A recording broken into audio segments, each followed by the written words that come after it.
Testing 1, 2. Okay. Little bit more. Right there. Okay, let me go. 1, 2. 1, 2, 3.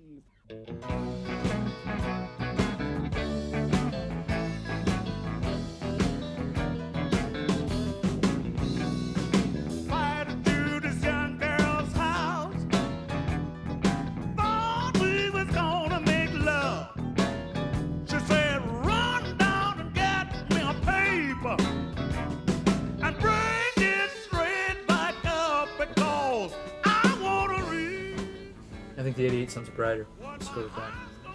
Yeah. I'm good to eat a lot now, depending on how it's gonna read. When I started Alligator Records back in 1971, all I wanted to do was to record my favorite blues artists. I didn't think I was starting the biggest blues record company in the world.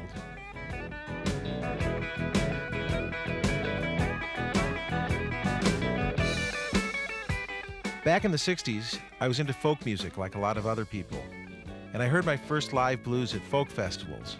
It really touched something in me, something I kind of didn't know existed. It was such direct, emotional, personal music, music of experience. It just reached down inside me and grabbed me and yanked. Gonna find those Holland riders, pay the one I want them to say.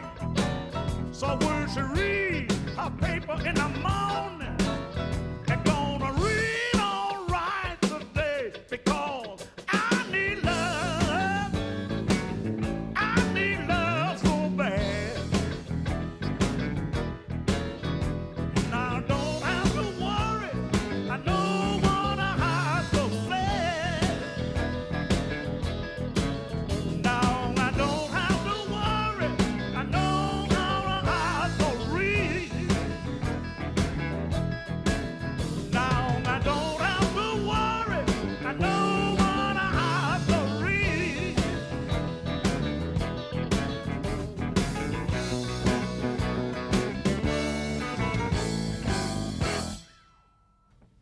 Stayed pretty close from what I could feel.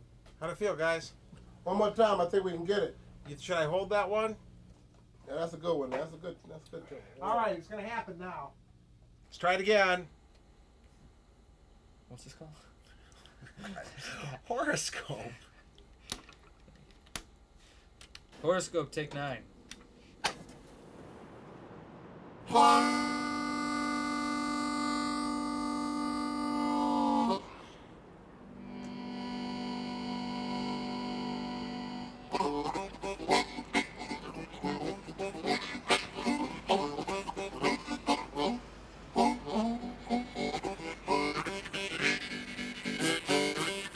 Chicago was and still is the blues capital of the world. There are more black people in Chicago than any other city in the United States. And many of them came from the Mississippi Delta, where the blues was born. They came up to Chicago looking for work, and they brought the blues with them.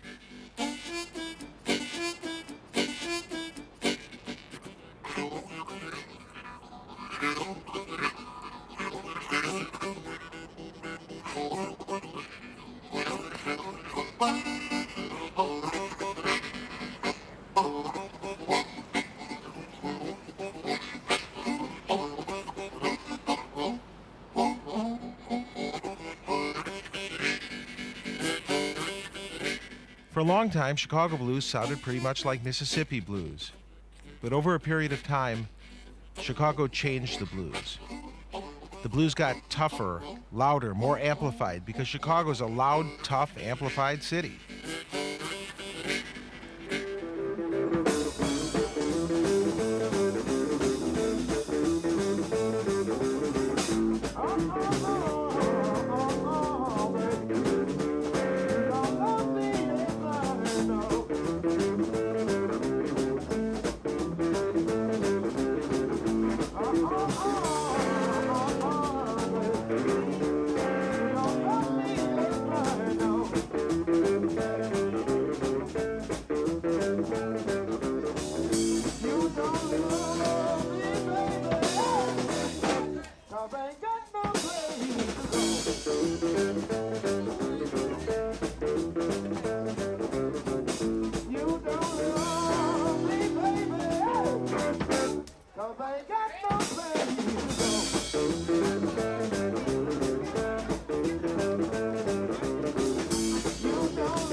When I first came to Chicago, I went to work for Bob Kester at Delmark Records, a record label that he ran out of his store, the Jazz Record Mart. Started back and hold, baby, one more time. Even though Bob liked to think he was running a jazz label, he produced some of the most important Chicago blues records ever made. During the 60s and the 70s, without Delmark, there wouldn't have been a Chicago blues recording scene. He was an essential bridge in bringing young white kids like me into the blues. I can't help myself. Somebody's got to help me. He was my teacher and my hero and my mentor, and I learned a great deal from him. He was crucial in the beginnings of Alligator. You know, I ain't got no brand new bag.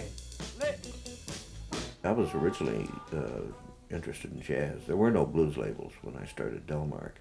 Delmark became a blues label when a few blues artists showed up, and I felt that blues and gospel was all part of jazz, as is Cajun, Zydeco. I guess the real term ought to be black music, although a lot of whites do play jazz. If you were operating a blues label or a jazz label, the first thing you knew is you're not going to make a lot of money at it. And the second thing you knew was that whatever you did record, you would sell that record forever. That's the one good thing about our type of a record operation. We're not going to get on the charts. We're not going to make a lot of money. You know, and it's a more laid back kind of thing, especially the way I do it. I think it's a responsibility of a label to record music, even music that doesn't sell. I guess the difference between my approach and Bruce is that, you know, having had to start from scratch without a catalog, he basically recorded things that he thought would sell through.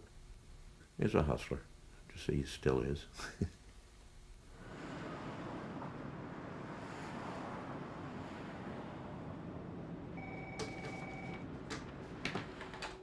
Alligator. Oh, hi, Hilton. How you doing?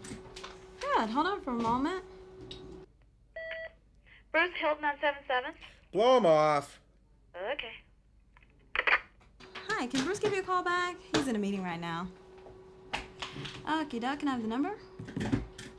Okay, thanks a lot. Alrighty, bye-bye.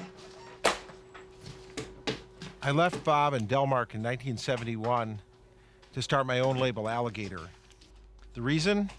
A rough and tumble, house-rockin' Delta blues man who played some of the most exciting slide guitar I had ever heard. Bob didn't want to record him, so I scraped together $2,500 to do it myself. His name was Theodore Roosevelt Taylor, but everyone called him Hound Dog. And so, honey, everybody know the hound.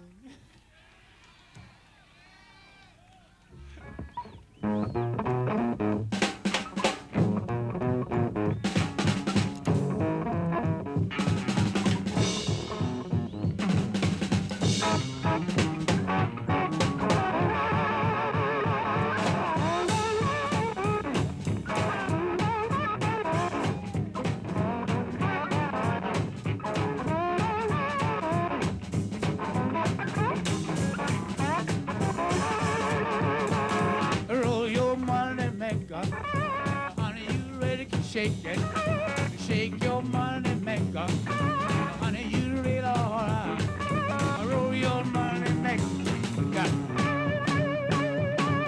I got a gal, she lives up on the hill. Well, I got a gal, she lives up on the hill. Well, the fool trying to quit me, man, but I love her still. She rolled her money maker, boy, she really can shake it. Shake your money maker, honey, you really alright. Roll your money maker.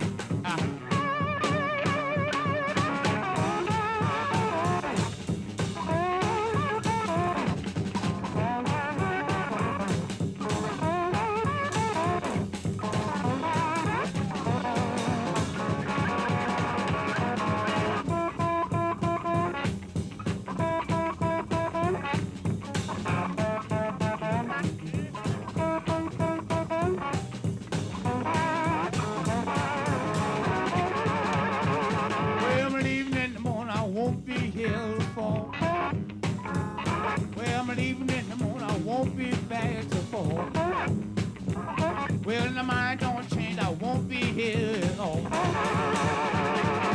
Roll your money maker, honey, you really can shake it. Shake your money maker, honey, you really know. Roll your money maker.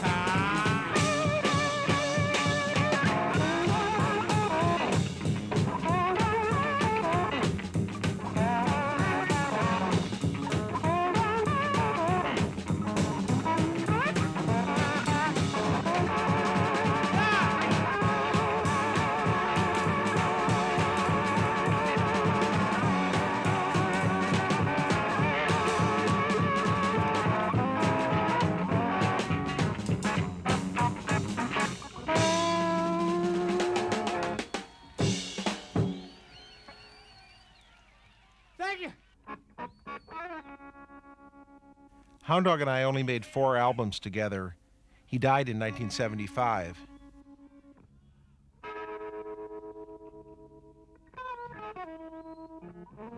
But Alligators lived on, somehow.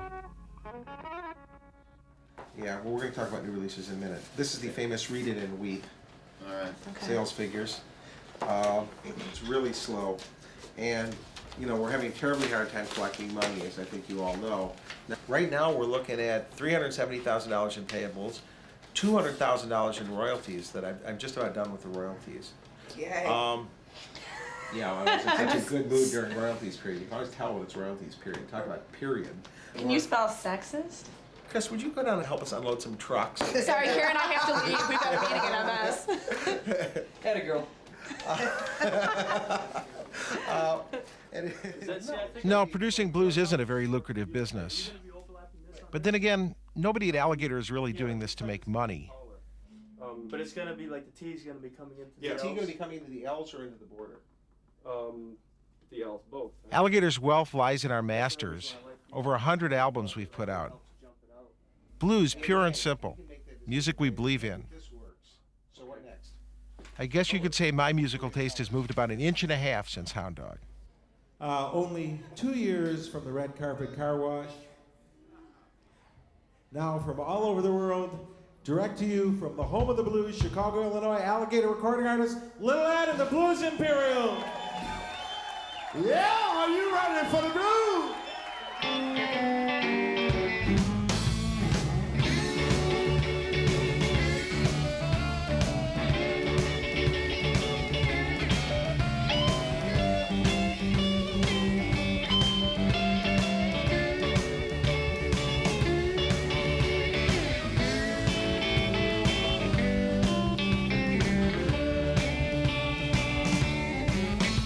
Used to have a good time, but now things is going down slow. Used to have a good time, but now things is going down slow. No matter what I do, can't seem to let these blues go. I'm reaching for the clouds, but my feet won't get up on me. I'm reaching for the clouds, but my feet won't get up on me.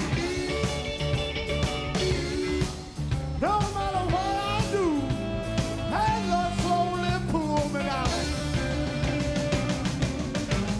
I can't let these blues go. I can't let these blues go.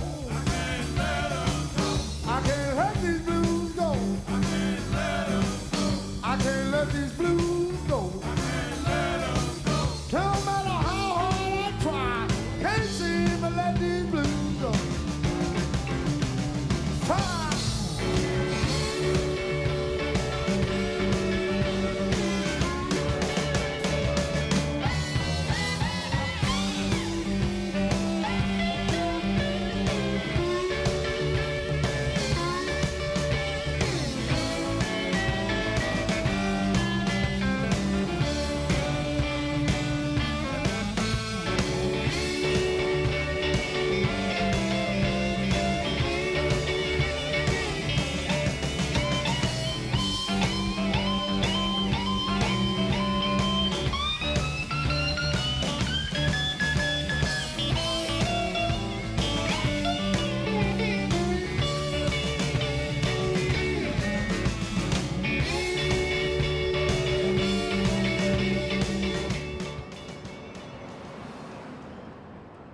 like an angel, but she can get a little wild. Well, she looks like an angel, but she can get a little wild. Don't let that face fool you. The girl is a devil child. Finest woman that I ever seen. When she starts to drinking, she can get a little. She's a devil child, and she ain't what you see. Well, she looks like an angel. She can get a little wild. Yeah, she looks like an angel. She can get a little wild. Don't let that face fool you. The girl is a devil child. Tell me about it, Daddy.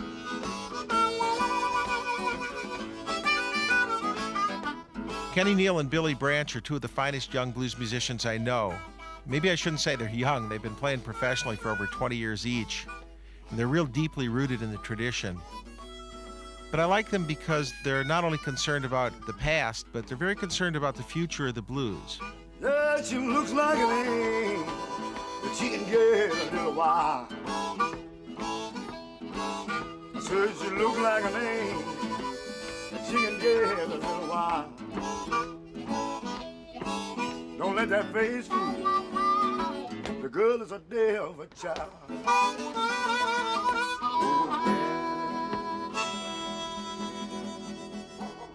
I don't know what it is. It's like some guys come up and they get into music in their teens, and they get real hot. It's like they had it in them all the time. Yeah. And it's just now coming out, you know. But Yeah. I think only thing helped me is me being brought up around it, and I'm used to it. I think it's there all the time. It's just a matter of just getting at it. With me, it was something that was in me, definitely.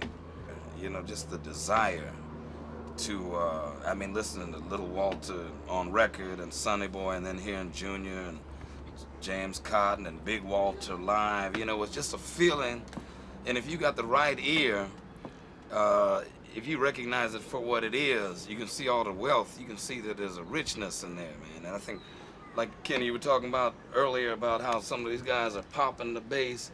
They're playing the blues, but they're not playing it. You know, they don't see the vision. They don't have the feeling. You know, they're missing. They're looking at it, but they're looking right through it. You know what I'm saying? They're looking at it, but they're looking right through it. And you have it has something that has to reveal itself for you. I mean, to be to not exactly, you know, have come from a straight blues background. I think something almost has to just open itself up to you. I hire different guys all the time to play with me, and you get these guys who have a lot of technical things about, yeah, but they think just because blues is 3 chords and it's a shuffle, they think, well, it's only the blues, it's only 3 bars, but if you don't know what to do with them 3 chords, that's right. You know. You'd be amazed at how many young drummers can't play any kind of shuffles Yeah. at all. Yeah. You know, but it's still simple to them. Yeah. I mean, it's easy stuff, but they can't play a shuffle. And that's, actually, I hate to see that because we need to carry this blues on, man, because a lot of the older people are going out, they're leaving, and it's up to us to keep it going, and that's why I enjoy doing the blues. 1, 2, you know what to do.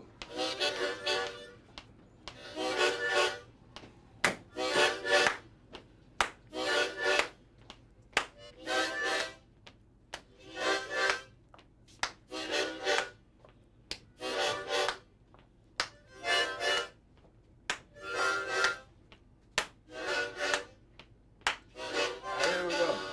They call it stormy Monday, but Tuesday's just as bad.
more time, y'all. Come on, sing it like you mean. If you see my baby, send her home, home to me.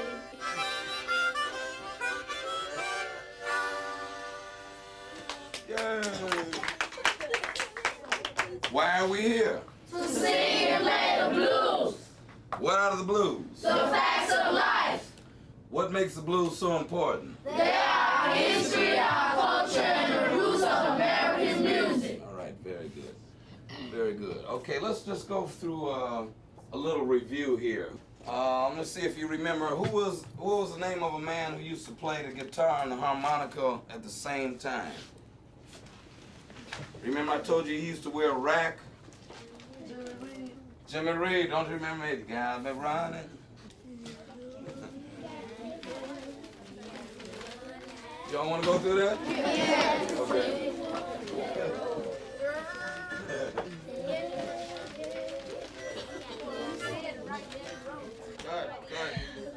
Cut. Cut. Okay. 1, 2. 1, 2.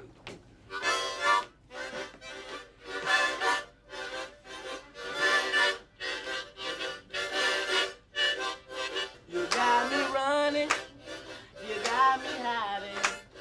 You got me running, hide, run anywhere you want it, Eddie Roll.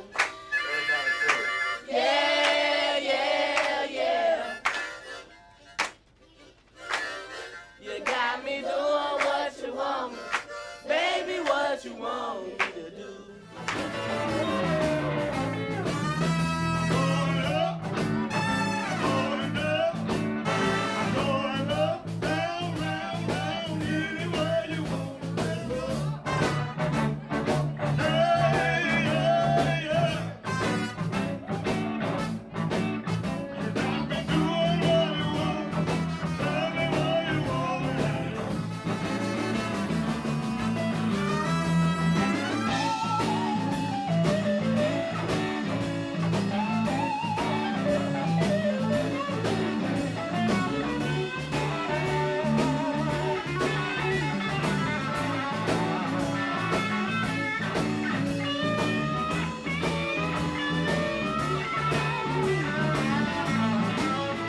Lucky Peterson's an amazing young musician.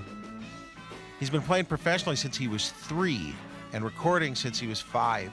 He's going to be a major blues man as he gets older.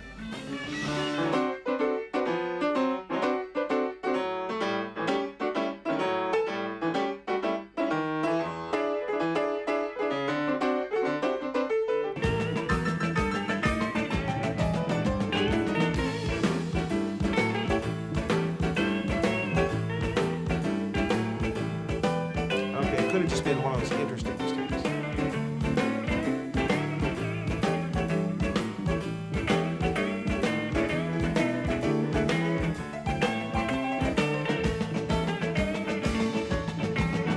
Oh, darling, I need your loving. Oh, darling, I need your loving.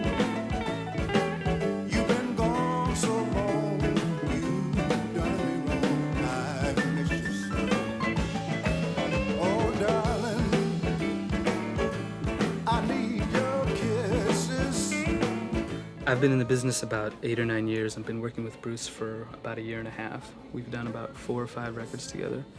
And I had never worked on blues before I'd worked with Bruce, and it's an interesting challenge. It's great fun. There's great musicians. A lot of people that I've met and worked with are people I've only heard about before, and they've had a big influence on modern music, so it's nice to work with the originals. From an engineering perspective, blues is a much more conservative approach in terms of record production. Record production has become an entire scene in itself. And in blues, you're not messing with it. You're trying to keep as straight to the original as you can. If you think of where most people hear blues in small clubs as opposed to big rock concerts. So we're trying to keep it in a club atmosphere and a club ambience so that you don't feel like you're in a concert hall, but keep it modern.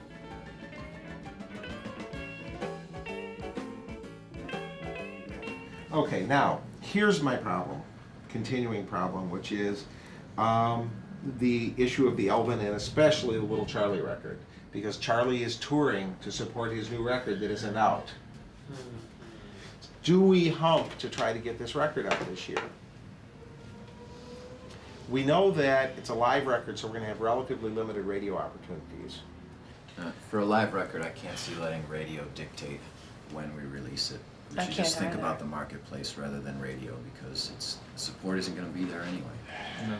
When you are recording albums these days, do you at all put any thought into this one song is going to be really cool for radio, and let's try and groom it a little bit with that in mind, or? I don't know what you necessarily mean by groom it. I'll occasionally just to produce something with that in mind. But you know, it's kind of the opposite of what the label's about. Really. What is? Well, I mean, try to sit there and think, well, let's see, should we lush up the arrangement for the radio? Hi, Will. Derek at Alligator Records. Just wanted to check in to see how the Architect record was going. Producing good blues records isn't enough. You need media exposure. That mostly means radio. We work hard to get radio play, but it's an uphill battle all the way. Most American radio stations are commercial, and as far as they're concerned, most blues isn't. And if you think the black stations play a lot of blues, you're wrong. They don't. Back in the 50s, you could hear a lot of blues on the radio then. It had stations didn't play nothing but the blues, you know. They didn't want to hear rock then.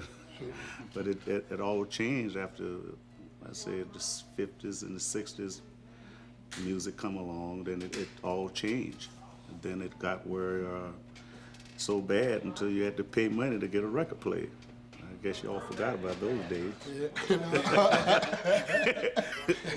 And then I think that has a lot to do with the blacks themselves that have taken black music, black music such as the blues, and made it almost, and put a stigma on it, like the Amos and Andy stigma.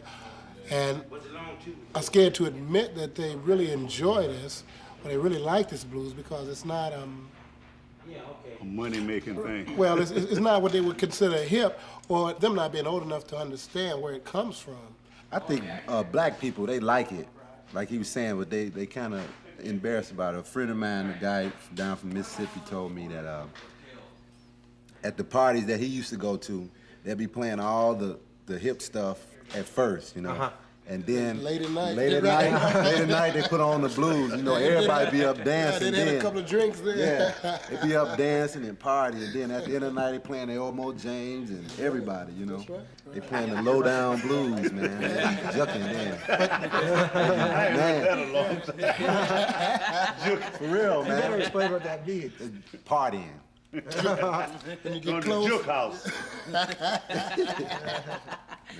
You know, juk is actually an African word. Yeah? Really? Yeah, that's right. I didn't know that. Oh, yeah, but I can't tell you what it means. I think we all know that. Till after, after the interview. It's as good as you can do with your clothes on. Oh, yeah, okay. Okay?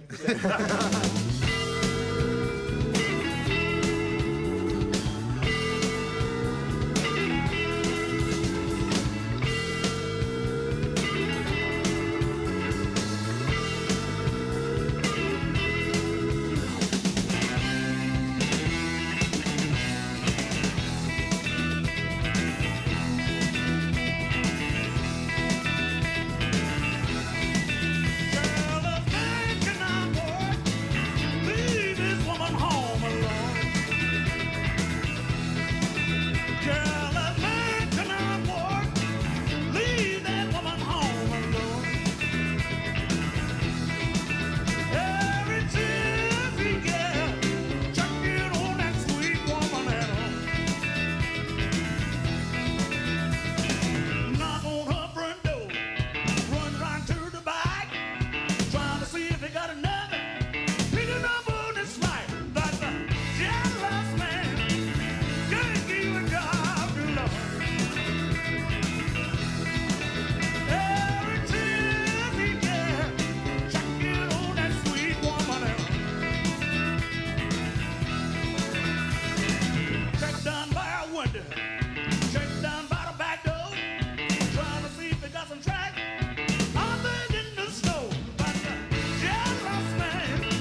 Sure, you can party to the blues, but ultimately it's a little deeper kind of party than just partying to straight-ahead dance music.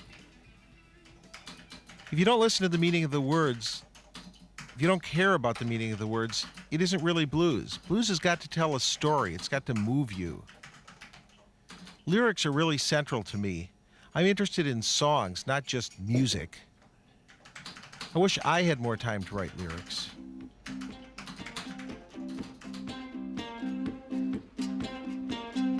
When my son was only 9 years old, he went down right to save his soul. Staying all day, cutting the school, chasing the girls and acting the fool. He told his son, you better the right, you be staying home every night. He said, Daddy, I'm just doing what you've done.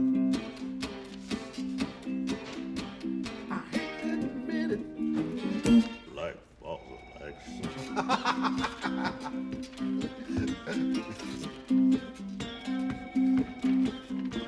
And now my boy is almost grown. He's out of the house and he's on his own. He's playing the blues like his old man, and he's getting damn near as good as I am.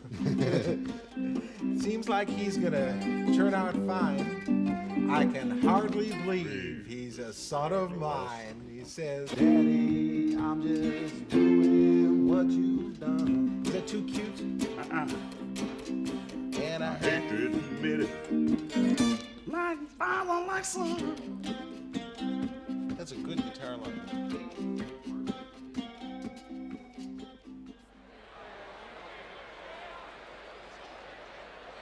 Now, ladies and gentlemen, please rise and join in singing the national anthem with blues singer Coco Taylor, Queen of the Blues, tribute to Pearl Bell.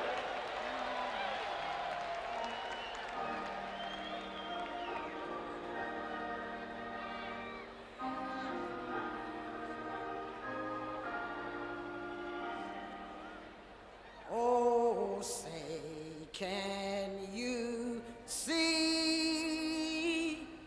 by the dawn's early light what so proudly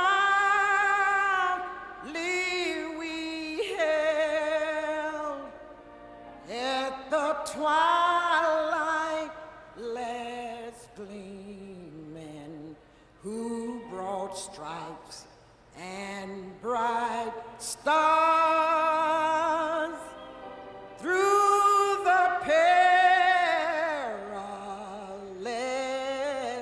fight. Oh, the rampart we watched were so gallantly gleaming, and the rocket red glare, bombs bursting in air, gave proof through the night that our flags were still there. Oh, say does the star-spangled banner yet wave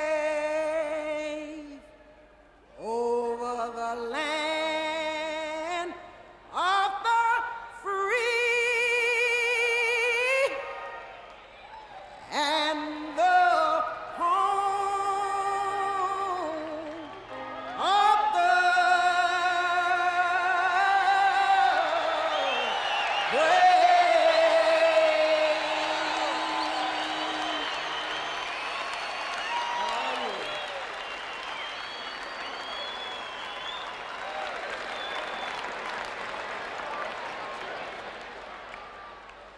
Coco has been with Alligator longer than almost any other artist. She's like a member of our family. And we've watched her raise her family, too, while she's made her career a success. The blues world is dominated by men, and Coco's the hardest working woman on the scene, which makes her job twice as hard. When she sings, she doesn't sing about being stepped on. She's the one who's doing the stepping. She's gone from being an obscure Chicago singer to being one of the best-known blues artists in the world. They call her the Queen of the Blues, and she deserves it. I think most women's that is singing or getting anywhere with their music, I believe they feel like, well, now, you know, blues get less recognition than any other music on anybody's music sheet. So they end up singing, you know, rock, pop, soul music, you know, that type of thing. Because when it comes to blues, you know, it just ain't that many women's doing it, and I do believe this is why. Everybody feel like a woman's duty first is at home. Most women's has families, has a husband, has children, and this would be very difficult for, you know, most women's to get out here and travel, work, be up in nightclubs and things like that and raise a family. That would also make it, you know, very hard. I've been sticking with Bruce these 16 years, and when I got with Bruce, my career wasn't near at the point that it is today. I was working, you know, doing housework, what they call domestic work. I call it just plain house cleaning. You know, I did that. And, you know, I worked like that for years. And raised a family. Oh, yeah. And had a career. I definitely did. I had to do it all. And was happy while I was doing it. You know, glad I had a job. You know, work never did bother me. That was one thing I never complained about, because I have always been used to working, and I was raised up, you know, working. So it wasn't nothing new to me, you know, just another job.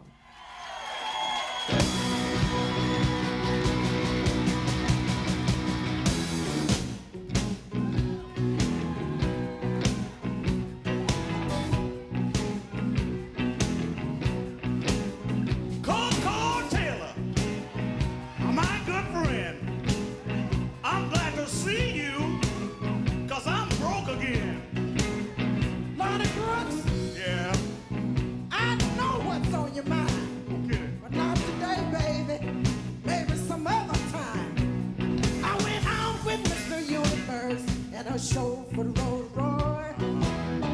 I drew this song strong. I didn't have no choice. Lay back in my easy chair, turn on the TV. When the man came on, they won the lottery. I was trying to be cool, but I guess I blew it. No, it's a dirty job, baby. Somebody got to do it.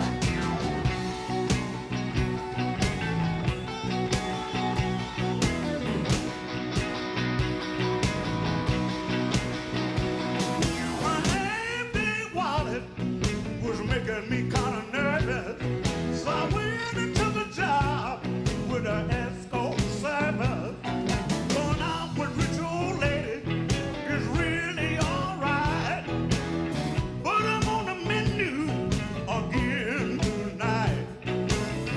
I did it all, I guess I have to choose it. It's a dirty job, but somebody got to do it. This pretty face of mine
to do it. I'ma try tonight. Come on, Lonnie Brooks. It's a dirty job. I know you can do it. And I love to do it. I know you can do it. And I want to do it. Hey, make me do it, baby. Come on, let's do it. Yeah. It's a dirty job. It's a dirty job. It's a dirty job. It's a dirty job. It's a dirty job. It's a dirty job. Somebody got to do it. But I'm gonna do it. Come on, Lonnie Brooks. Yeah, babe. Come on, Lonnie Brooks. Yeah, babe. Come on, Lonnie Brooks. I wanna do it. Let's get to it. So let me do it. It's a dirty job. Let me do it now. It's a dirty job. Yeah, yeah. Somebody got to do it. It's a dirty job. Yeah. Hey, hey, hey.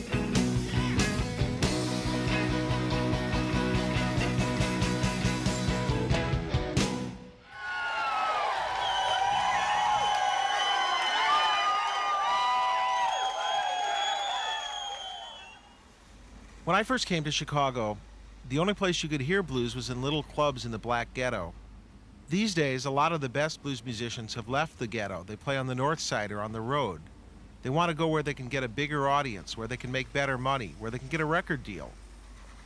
And it's kind of ironic that Alligator, by helping to make the blues more popular, has contributed to taking the blues out of its own community and away from its own culture, away from the audience that they grew up with, the audience that helped them create their music. When you take traditional music away from the traditional audience, something happens. It changes. It becomes more like show business. I'm sure there'll always be blues in the black community because blues fulfills an emotional need. Blues is healing music, and as long as people need to be healed, there'll be a need for the blues. As you can see, a lot of the gigs are on percentage, and they're flat fee versus a percentage. Oh. Okay, which is great for you because if you produce bodies through the door, then you're going to make extra money. Okay, one more thing I have to discuss with you is the Sound Warehouse convention. LH called, he wants me to go to the convention, and they're going to be sponsoring a breakfast on Wednesday morning with other independent labels, and they want us to contribute, and the breakfast costs $8,000. $8,000. I knew you'd have a Oh problem. yes, that's right. Yeah, here's the solid gold English muffins, the diamonds of the jam, right? Well, actually, he doesn't want us to contribute all $8,000. Oh well, very thoughtful of him. You still aren't gonna like this though. Great. $1,500.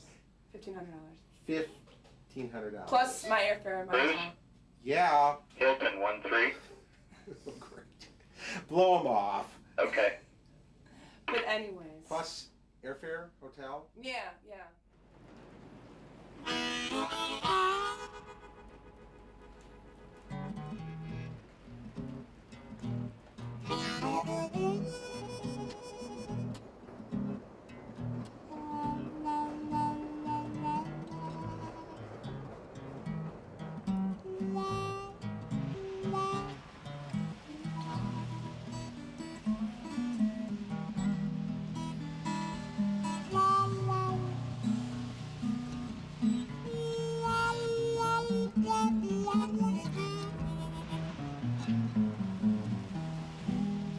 Empty, the skies is crying.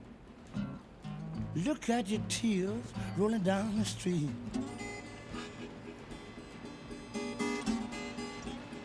Skies is crying. Look at your tears rolling down the street.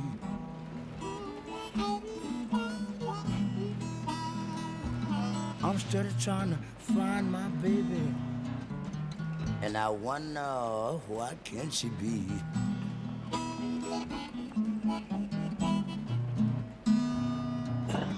I've got a funny feeling my baby don't love me no more. I got a funny feeling my baby don't love me no more. Oh, Lord have mercy. Skies is crying. Look at the tears going out my door.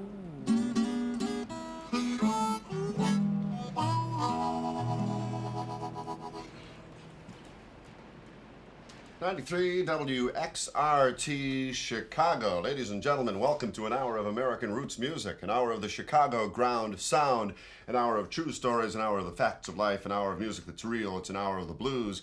It's 10 o'clock Monday night and time for Blues Breakers. I'm your host, Tom Marker, and we're broadcasting live from the city of Chicago, the world capital of the blues. Let's start out with Magic Sam's Sweet Home Chicago.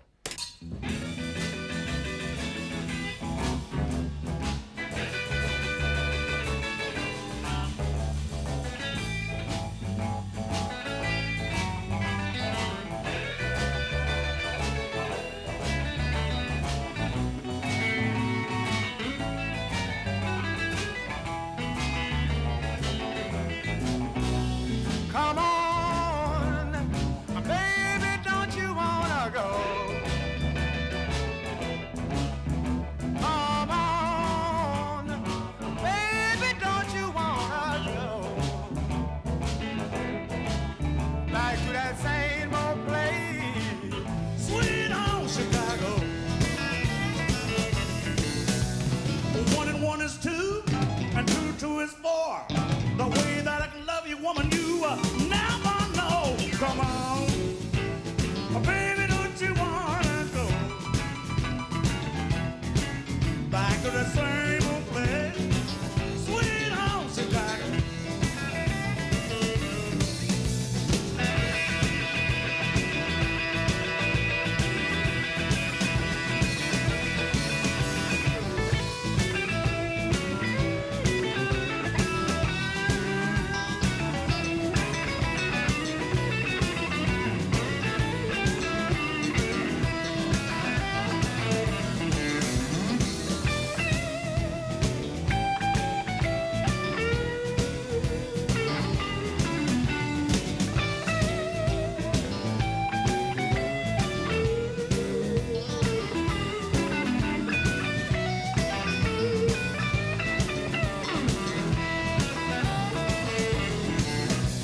Come on, baby, don't you wanna go?